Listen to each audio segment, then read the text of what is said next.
soon as somebody tries the Vive, then they get it. We don't have to explain anymore. What we've done from day one is we've launched the complete package that we feel offers full immersion to the user, right? So we've placed the user right in the middle of the action.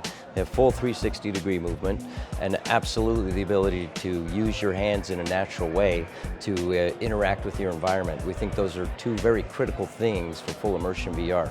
And as I look at the marketplace right now, the Vive is the only place that you can get those kind of features.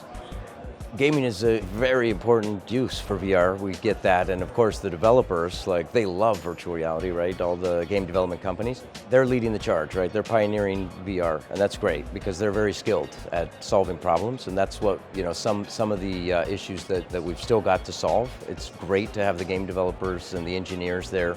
But what we're seeing is that, you know, my team and I on the content side, we're looking at about 12 different categories, right, of VR, right? So education is certainly one, and then of course you have the live video, right, the live events, social apps, healthcare, design. So all of these different areas, there are companies that are working really hard to figure out what the best way to bring those markets into VR.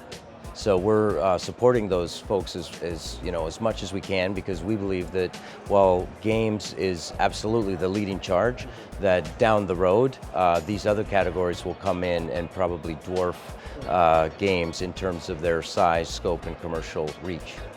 While, you know, some people are doing deals where they're like, hey, we'll give you some cash, just don't do the other platforms, right? We're not actively seeking for exclusives at all. We think that's actually a bad idea for VR as well.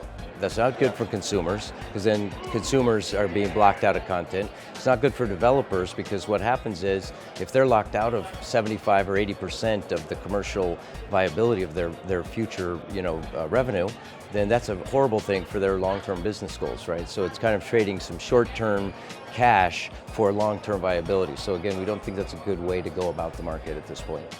I think competition is great. I think everybody should come and try to solve the problems of VR. We want VR to take off, and we want to be a leader there, which we feel we've come in with a very nice product that puts us, in a good position in the market. But yeah, we're not afraid of competition, and we welcome folks to come in and help us take VR to the place that it's going to go.